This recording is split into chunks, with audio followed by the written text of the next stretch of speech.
Hello. If you're watching, God bless you. The doctor is in. And I hope you find this helpful. So, you're studying veterinary medicine. First off, congrats. That's very exciting and it's very rewarding. So, all the best. This video is hopefully going to be a little helpful in sharing a few tips and kind of going through the process of vet school. So I have some notes here. I might be looking down just so I can refer back to them. But all right, so you're studying veterinary medicine. Now that's a graduate program. So usually you do your undergraduate program first to get a bachelor's degree, but not every vet program works that way. There are some that you can matriculate straight from high school. Those are usually in other countries though. From the United States, you have to do an undergraduate degree first. The countries I'm referring to are Australia and the Caribbean. Not all the Caribbean countries though. Now, the graduate program is usually 3 to 5 years depending on which school you go to, but on average it is about 4 years that you'll be studying veterinary medicine. Now, usually the first 3 years, now I'm going to talk from my experience. There are plenty of schools out there that operate in different ways. You know, for example, the school I went to didn't track, whereas some schools track you, meaning, you know, if you want to be a small animal veterinarian, there are certain courses that you would take, and there's a certain track you go on to do small animal versus, for example, zoo medicine. Okay. Now, and when you graduate with a DVM. There are some schools that have variants to the degree, but it's pretty much the same thing, okay? For example, VMD. So whereas in the States you graduate with a DVM, in Europe you graduate with a VMD. So DVM is Doctorate of Veterinary Medicine, whereas VMD is Veterinary Medicine's Directorate. Okay, so it depends on where you go, but for the most part it's the same thing. Okay, now vet school, as I said, is on average 4 years, but you can go on to do further schooling. So if you want to do an internship, you could go ahead and do that, and then you can go on to do a residency, which follows an internship. Okay, that's optional though, you don't have to. So you can start practicing veterinary medicine straight from once you get your DVM. In addition to getting your internship or residency, you can also become accredited once you graduate with your DVM. Being an accredited veterinarian means you work with the regulatory side of medicine. For example, animal transport, writing health certificates, things of the sort. Okay. Now, let's talk a little bit about how the program works. So usually the first 3 or so years, you're more in class, doing theory. There are labs and there are some hands-on experiences that you would have, but for the most part you're in the classroom.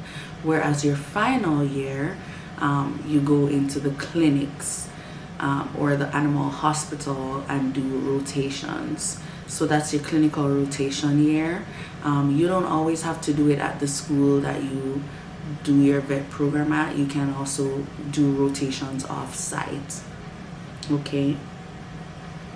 Now, I guess let's talk about what you...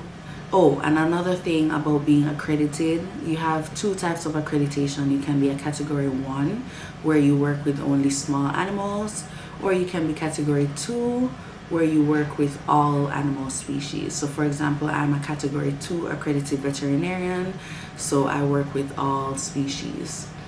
Now, let's talk a little bit about what you need versus what will support you. So, first of all, we need God in everything, okay? Because, as I said in the previous video, He makes a way. He's the one who makes a way. He gives us our blessings, this, that, the third.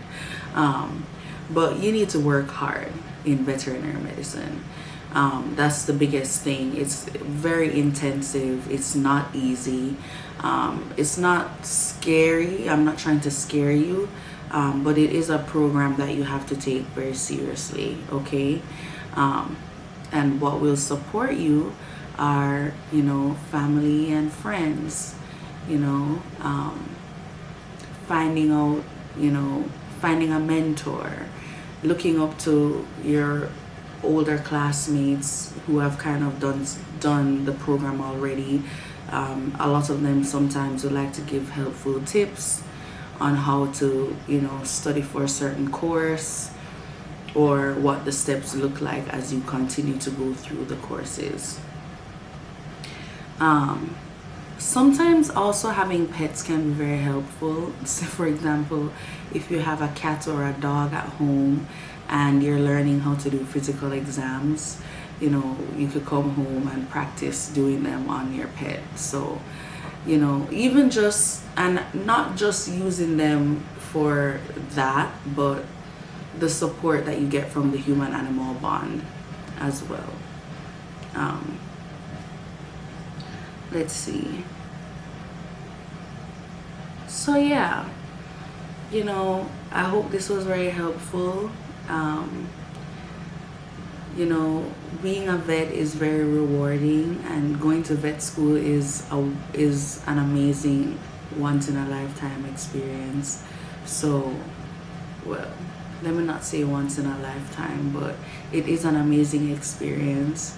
And so if you're starting vet school, or you want to go to vet school, you're in vet school, wherever you are along your journey, I'm wishing you the best, and I hope you have fun. Now, with that, I'll close out. The doctor is out, but keep God first and love always. Okay? See you till next time. Bye. I'm back because I did forget. One thing that's very helpful and supportive is getting a good note-taking app. Nowadays it's not just pen and paper that we use to take notes down. So for example, Notability in the App Store, or some people use Good Notes, or whatever app works for you. But getting a good note-taking app that has backup is a lifesaver, okay? I think that's pretty much what I wanted to say. Oh, and another thing is, if you're applying for your internship and your residencies, you go through VIRMP, which stands for, let me let you know, Veterinary Internship and Residency Matching Program. So you go through that service to apply for your internships and residencies, usually around November or so of third year. It's a your third year or your final year. I don't remember. I didn't apply to do that. And the beauty of it is you don't have to do it straight out of vet school. You can take some time off before starting an internship and a residency. Another key thing to note is that you do have to keep up with your education. So they have what we call continuing education for your license once you become a veterinarian. Just so you can keep up, because there's always new things happening in medicine. So it's a great way to keep up, to be informed. And yeah, so I think that's it. With that, I'll say adieu. I'll bid you adieu. Bye.